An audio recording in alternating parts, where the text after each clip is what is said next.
When I had the interview for that school, it was very different from what I experienced before in interviews. Typically, it's like a firing squad, right? It's like Yep. one person, there's six people just throwing questions at you, trying to give you no feedback on how you're doing. And it's like it's terrible. And you It's think about that. very intimidating. Right. And when are you going to ever have that experience in like a school? That's like you're not replicating. So you're not necessarily really seeing the true interactions of what the dynamic would be between people, because that's never like I've never had an interview like that and then 2 months later went through that same feeling, do you know what I mean, in a Yeah. school.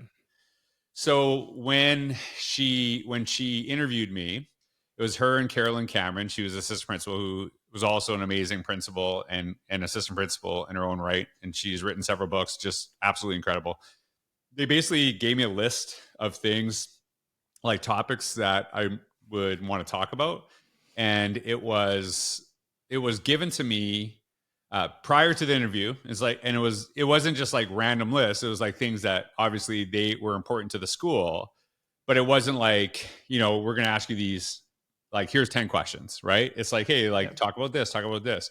And the job I applied for was middle school teacher. It wasn't middle school math. It wasn't grade 7, science. It was middle school teacher.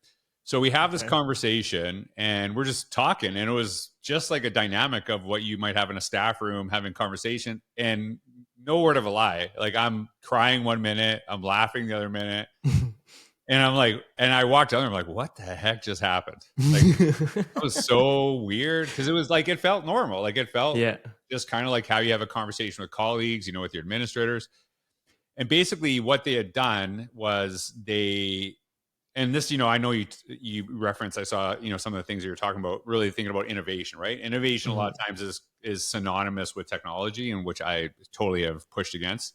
It's really thinking about how we do things differently. So this interview process is totally different than anything I've ever experienced, but also kind of going through that process. The reason they didn't say grade 7 math, grade 8 science, because they had someone who taught very specific things, who I think went on a maternity leave, because that's what I was coming in to do. It was, let's find the best person that we can, who meets the needs of what we can do as a school, and then we will kind of shape the position with them, right? Because like, if we can find someone that has something that we don't necessarily have that can really benefit. So one of the things that they needed was someone kind of focusing on educational technology, utilizing those things, connecting that. So they're kind of like putting these pieces. So then it wasn't, I didn't get an immediate call. It was like, hey, we think we want this guy. What pieces can we move in the school? So like, probably wouldn't excel teaching this, but he'd be fine teaching that. So can we get this person, like, would they want to move? Would they want to try to change something? So she was always looking for the best people. And sometimes when you like say like, hey, I want a grade 5 math teacher, right? You might have someone who could teach grade 5 math, who actually, weirdly enough, might want to teach grade 5 math, but you've never asked the question as an administrator. Yeah. And so you kind of limit who you're getting, as opposed to like, hey, we're looking for a new middle school teacher. And it's like, okay, what pieces can we fit in here? Like what things can we move around? Because she's always looking to hire the best people. Mr. Clark After Dark is brought to you by Luxy. That's Luxy.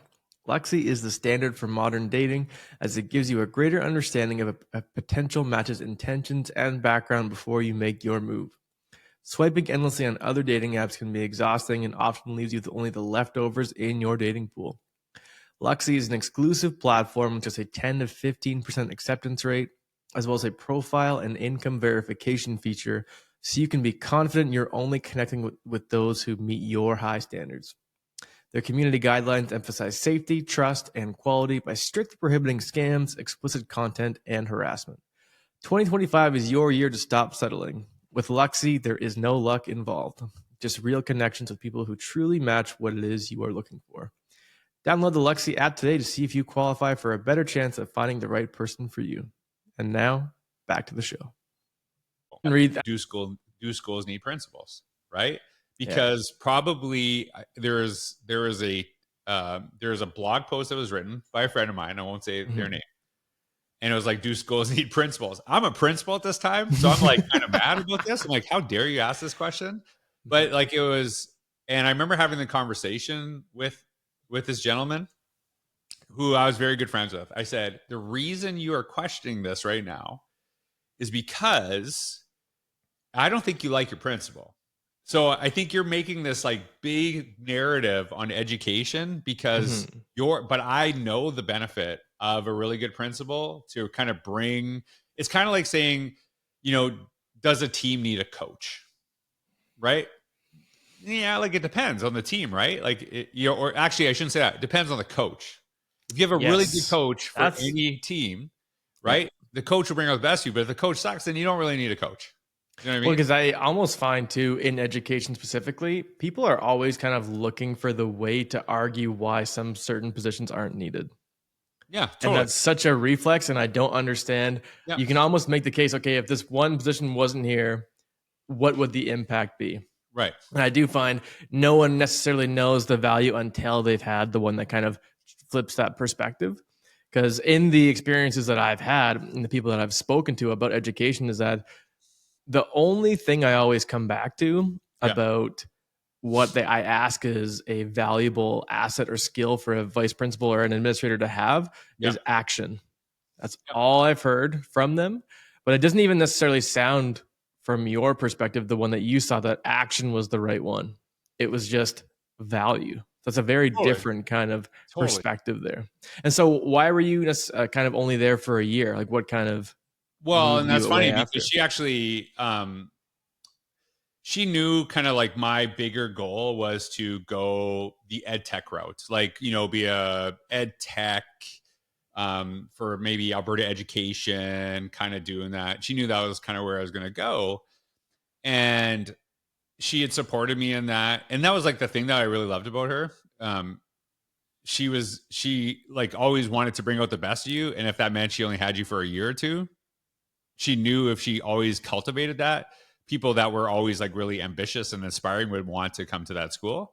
And I remember actually she was getting pushed by, when I was a principal, someone was making fun of her, said like, you can't keep a teacher for like more than 2 years, like they all leave you right away, Mhm. right? Because like basically, like so many of my colleagues in that school went on to curriculum instruction, went on to like principalships, went on to like superintendencies, right? And the teachers that stayed were like amazing teachers. Now, full transparency, some of the teachers that were there for 1 or 2 years, they just weren't that great, and she would move them on. Mhm. Like, and part of it was her belief was, I don't want anyone to be at a job that they despise, that they're not necessarily good at, and you don't want to do that for 30 years. So it's not a good life to lead, right? So it's like kind of, I can't remember. It's like a Brene Brown is like, you know, clarity is kindness or something like that. Like Mhm. being consistent with this. So an assistant principal job came up in the middle of summer, and I remember like it was, when like a assistant principal job comes up in the middle of summer, something went wrong. Something's gone wrong there, right? Yeah. Something's up. Yep. Something went down. Yeah, like it's not 3 months. No. Oh, I don't know. Like I don't know any of the background, and Yeah. I said, hey, like, would you mind if I applied for this? Because I don't want to be an assistant principal, but I want to make sure the district knows I'm like interested in leadership positions. So I just probably good practice, things like that. And I'm gonna be honest with you. I think I got an interview because I don't think anyone was really looking at that time because it's summer. Yeah. You know what I mean? It's like It's like all the everyone's people, already got their positions for next yeah, year. like they're probably like gone for vacation. I'm like doing Yeah. nothing, and I'm like, oh, that's interesting. Like this job came up, so I might as well apply for it. So I actually had that interview. I got the interview, which I was like, oh, that's weird. So I got the Mhm. interview, and I get in this interview, and the gentleman's name is Archie Lilico, another amazing Mhm. principal. I think again, I'm blessed to have this. Yeah. So we're in there, and like, hey, how's it going? Like all niceties, all that kind of stuff. Like I cannot remember anything like after about 5 minutes in, because we were like yelling at each other. It was the most strange experience I had ever. It was just like a back and forth. We were arguing. There was like an Over HR. what? Yeah, there's an HR manager there. And I was like, and so I remember calling Kelly and I said, I don't know who because like it's in the same district. Yeah. And I said, that was the worst interview I've ever had in my life. Like after what I had with you and You're just trying to this, enjoy your summer it's and just put like, your name in what is there. going on? Like I'm fighting with this guy. And she said, you know what? I know Archie. I don't think it went as bad as you think it went. And I'm like, did you talk to him? She's like, no. But he's a little different. Just trust me. Okay. Okay. So 2-3 days later, I get a phone call from him, and it's kind of a common courtesy, like, hey, what I'm expecting. Hey, like, thanks for applying. You didn't get the job. We decided to go somewhere else. So he like called me and said, hey, like, I just want to let you know, like, it was a pretty contentious interview and I actually would like to offer you the job. And I'm like, what? I'm like thrown off because I'm ready for like a no. And Yeah. he said he said the thing that's really important to me is that in their interview process, I am looking for someone who will challenge me on the stuff that I'm saying because I want to do an amazing job. Because he was a principal there. Like he had been hired as a principal maybe 2 days earlier when he got the job, right? So there's a whole admin change, right? Okay. So he's coming new So into this. really things had been going down. Somewhat up, okay. So then it was so I have this and he goes at the end of the day, if you don't agree with something I'm saying, you need to tell me, but behind closed doors. But when we go out there, I make the final decision, and whether you agree or not, you got to back me up because you can't be going behind my back and stuff like this too. Because if something goes wrong at the school, the superintendent's not calling you; they're calling me. So I have to like live and die with the decision, and I need your support on it too. But don't ever let me go out there thinking the idea is stupid and not saying anything. So I was like, I got you. Like I could tell you your ideas are stupid all day if I believe that, right? So that was our relationship, and it was really, really beneficial. I never I never hesitated to tell him that because he set the tone. His mentality was like, I'm trying to hire someone who thinks differently than me, who maybe appeals to different people than I might appeal to. I don't need me. Anyways, we're getting ready for the school year, and meeting before the staff comes back. And one of the first days I meet one of our teachers. She's a veteran teacher, and literally 2 minutes later, obviously it's me. Her and I start fighting. We start going at it. And I'm like, what is going on here? Like, why am I like getting in fight? So he's like, listen, I know of her. Like, I've never worked with her, but she's got a good reputation. So like, she's not bad. Just trust me. Like, give her some time. She's like, we're new here, so she's You're like, I'm just trying to get to know these people, and I'm just getting in scraps. So anyways, like I got to know her really, really well, and she like would push on both myself and Archie, but she also had like tremendous influence with the staff. So if there is like a new thing that we wanted to try, something we wanted to implement, we would actually talk to her first, and we say like, "What do you think of this?" And she's like, "I don't like it." I'm like, "Why?" She's like, "This, this, this." I'm like, "Okay, can you give us a week? Like we'll tweak some of these things," and then we'd say, "Okay, based on what you said, here's the things that we've changed. What do you think now?" She's like, "I love it." Well, of course she loved it because she sees her feedback throughout it, right? So then when we would kind of introduce some new things, try some different things, she always had her back, and she was like, "Yeah, right." And she would, and people listened and trusted her. And the reality of it is, teachers, who they like listening to, other teachers, principals, who they like listening to, other principals. So when they know they do the role, so we knew this. So, anyways, 2 years as assistant principal, Archie's mentality was, your role is not to be my assistant principal until you die. It's to develop you to become a principal. So 2 years later, I get my own school. The first person I hire is her because I know she's going to do for me what I did for Archie. So, right?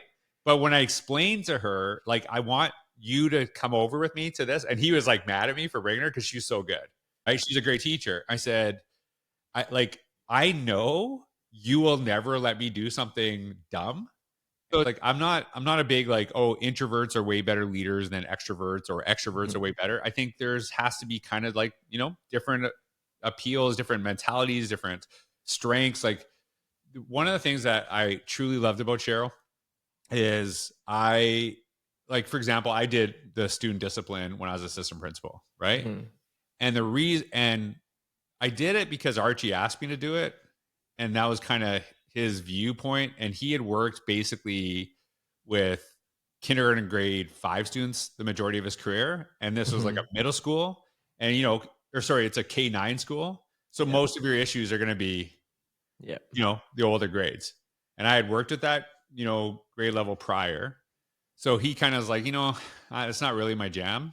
And you probably have a better understanding of this. So I did it. But when I became a principal, I'm like, I actually am really good at this. So I'm gonna keep the discipline stuff. Like, all the discipline kids in the office, that's gonna be my jam.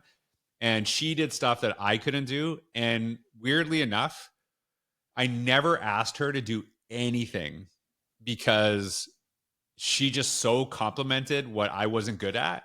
Mhm. And so she always like said, "Hey, I'll do this." I'm like, "Oh, awesome." Like, So awesome. what did you recognize as your weaknesses?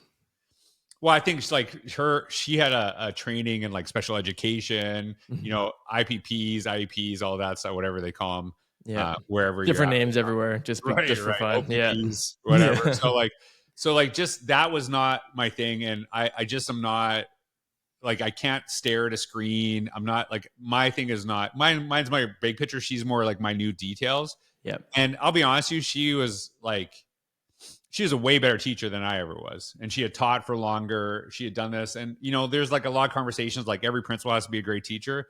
But going back to like a sports analogy, some of the best coaches were terrible players, and some of the Yep. worst coaches were They're the amazing players. best players. Because they're That's like, true. yeah, because they don't understand like I'm Michael Jordan. How come you're not Michael Jordan? Well, because you're Michael Jordan, right? Yeah. So like even if you think about that in the mentality of teachers, some of the best teachers in the profession were terrible students. And the reason they are so good is because they understand when a student struggles because they were the same kid. Whereas if you think, for example, like a math teacher, some of the most brilliant math minds in education cannot teach math effectively to students who do not understand, who just don't, math is not second nature Yeah. to them. It's like, how do you not understand calculus, right? So I just knew, like, it's just, she knew things that like I didn't know. She had Mhm. like, like I said, I was like way more boisterous. I was way more out there. I was like playing basketball with the kids and stuff like that. She was more quiet.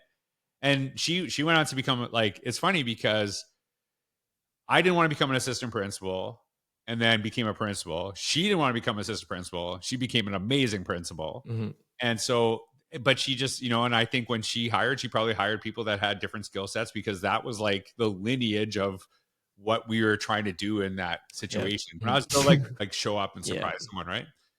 So, so then a teacher would, have me in that was, very comfortable with me in there. And I would like say to them, "Hey, look, listen, I know I'm from central office. I want you to understand this. I'm not here to observe you.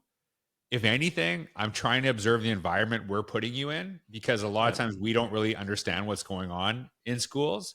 So if I'm not here, I can't really, make some of these decisions that I have to make. So I want to just kind of see like if there's things that, are kind of going on."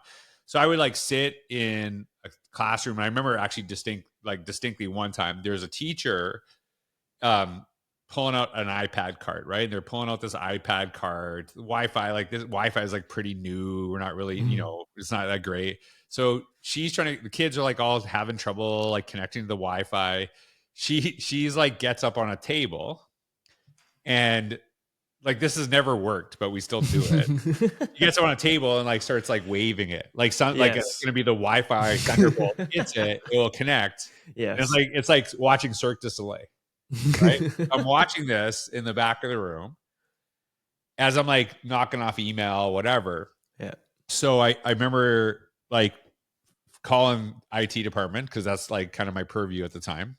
Said, "Hey, we have this teacher in here who's probably gonna like break her neck because the Wi-Fi is not working, and we need more routers in this room because and you need to check the entire school because she's like doing everything to make this work, and she'll use it, but other teachers will not. If And it she's doesn't work." sacrificing herself Right. for But other teachers, like she sees the value in it, and so Mhm. she'll do whatever she can to make it work. But a lot of teachers that are a little bit reluctant, a little bit resistant, it doesn't work for them. Well, that's why I never use it. I'm never using that thing again. So we have to remove all those barriers. So I remember like calling right in front of her and like having the authority to get something done immediately. And she looked at me, she's like, thank you. And I wouldn't have known that if I wasn't there. And so like you've probably seen this too, Lucas. I reference it as the superintendent entourage, right? So like the superintendent comes in, you know, in Alberta, they're wearing like a, you know, in winter, it's like a long coat, and there's the board of trustees, and they're all like squatting down, and they're Oh like yeah. pretending, and it's like everyone's like standing up straight, and you know they're acting a certain way. There's a lot of anxiety going on, Yeah. and then they just kind of walk. Nothing really gets done. Nothing really happens. And it's more like a presence thing. And it's like, hey, can we Yeah. get some pictures with kids? And then it's like in the paper, like, you know, it's all this stuff. And it's just fake. It's just garbage, right? And so everyone fakes for like 10, 15 minutes until they leave, and then you go back to doing what you're doing. So the Yeah. part of it for me was I was going to be so present in classrooms, no matter the role, that I did not want to intimidate you. I did not want you feeling like uncomfortable, because when you only pop in once in a while, it's terrifying. But when you're like there all the time, Especially unannounced. totally, totally, I've right? had it where, Yeah, and she's super nice, like the superintendent I had yeah, before, and I won't name her, but I remember explicitly, because I can tell you explicitly what I was lecturing on. That's yeah, how you know it was terrifying, yeah, because they walked in. I was going hyperinflation in Germany, 1932, and right, I was like, you know what? Okay, I think she's going to be here for 10 right, minutes. I was like, how can I make sure this goes really right. well for 10? But like that pressure is not, it shouldn't be needed. Not No, necessarily needed, but it shouldn't necessarily have right. existed in the first place. So I like what you're saying about making the active decision to be present. Yeah, and that was, you know, I when I was a principal, assistant principal, I would every morning walk the entire school and go into every single classroom and say good morning to them, connect with them. Mhm. Sometimes I would take my laptop and sit in the back. I would just kind of do it randomly. I wanted to make it so normal to you that people just kept going, doing their thing. Do you know what I mean? But when Mhm. it like happens, it's like a disruption to class. It's like a little bit weird. It's like someone's playing trumpets. It's like this thing. And I just wanted it to, because my role is to support the staff. My role is to support the kids. And so me just kind of popping in, not really knowing what's going on, getting everything secondhand. I want to kind of see this too, because there's time obviously for to do observations, things like that. And that was going to be very explicitly shared with them when that was Yep. happening. But it was always about, I need to put my people in the best position for them to succeed. So like Mhm. I actually just did a video on this. There's a difference between removing barriers, which in my opinion is the bare minimum that's not being met in many schools, but then going to like adding value, like actually making sure that because of what you do as an educational leader, you're making not the lives only easier, but better. Because if you don't make Mhm. them better, then why are you there? Right. So I think that's too, like, even in that, when I was mentioning that before, the what makes a great principal, you kind of mentioned that question. I say, like, I actually, if you're a bad principal, I don't think you need one, right? If you're a Yep. great principal, like how different that world can be. The analogy that I always make, that if there's a similarity between like administrators in schools and referees. If you are a bad referee, everybody notices you. Like that, like you, if you're a bad referee, like Yep. you suck, ref. You're gonna hear it the whole time, right? I ref hockey, so Right. I can Right. relate. Right. If you're a good referee, people don't pay attention to you. But you're like helping with the flow of the game. You know, you're Yep. it's not like you're not active. It's not like you're not making people better. But people don't really notice you, right? Yep. And a lot of times the best administrators don't actually get the credit, right? They don't get the credit for the work they do because they're kind of just helping with the flow of the game, making sure everything goes smooth. And you know, if you're a hockey referee, you totally understand that. But if you suck, like, I might as well not even have you, because you're probably making things worse, right? My role as a principal is to come in there and understand, who am I serving? What are they good at? What do they have access to? And not to change them, but really to kind of understand the culture of what is happening in this space already. What are people good at? And I give this very practical, like it's almost like a little too practical because it's very meticulous. I'd say I would literally actually have this is what I didn't do. I was Mhm. cognizant of this, but I wish I would actually done this very methodical way. I said I would actually have a spreadsheet with every staff member's name on the spreadsheet, and then I would have a column to the right of it, and I would have what is their strength, like what are they really good at, and I'd be able to identify it. And what I share with people is that not only do you need to know what their strength at and what they're really good at, they need to know that you know as well, and how important that is. Because if you're going into a new school, and this is a mentality for many people, if you go into a new school and people think you're trying to fix them, they are going to fight you nonstop. But if you go into a new place and you can show how much you value what they're already doing and value the stuff that they're doing, and you're there to kind of help grow it, they'll support you in that premise. And I think that to me is something that a lot of people go in with an agenda. They go in with like, here's my vision, here's where we're gonna go, here's what we're gonna do. And it's like you're saying like, hey, let's do this together, but also like I had no input on this. I had no say on this at all. And so I think that to me is really, really important. And I don't think that answer will change 15 years from now if you're effective in that role. Like you should know what people are good at and build on it too, because like it doesn't serve people well. And like I wrote about this in Innovators Mindset, and I don't know, like, where you were in education at this time. That book came out 10 years ago. There was an article in an Ontario newspaper, Mhm. and it said, I can't remember the exact title, but it was something like this. It said literacy scores go up in Ontario while numeracy scores go down. Okay. So that's like, so it's like says, hey, we're good at literacy, bad at numeracy, right? Or like it was like math, whatever. Okay. So then in the article, it is like teachers suck at math, teachers suck at math, teachers suck at math, teachers suck at Yeah. math. It mentions literacy 0 times. So not once does it mention literacy. Okay. So it says in the headline, we're good at this, but it doesn't talk about it at all. So then what happens is in Ontario education, all these districts, oh, we suck at math. We like really suck at math. So what do? Every district has to have math in their plan, their school improvement plan, Yeah. right? So then that goes from the directors of learning or director or whatever, because it's different in Alberta versus Ontario, to their like superintendents, to their principals. Principals are like, we suck at math. You need to fix your math. You need to get better at Yeah. math. So it's like you're hearing from the media, you're hearing from your director, you're hearing from your superintendents, you're hearing from your principals. And they're like, why are teachers like so dissatisfied with the profession? Because Weird. you constantly are telling them they suck, right? Yeah. So my argument in that was, I'm not saying don't address the math stuff at all. Okay. Mhm. The first thing we should have said, why are we so good at literacy? Like, what are we doing there? Like, what are we doing there? Why are we so good at this? Why are we excelling in this area? And is there anything that we can learn from how good we are at literacy and apply it to maybe improve some of the things that we're doing in math? And that to me is like, that's the missed opportunity there. It's like educational whack-a-mole. There's always gonna be an area you can get better at, but we always focus on that instead of like, hey, we're really good at this. This is like, we are so good at this.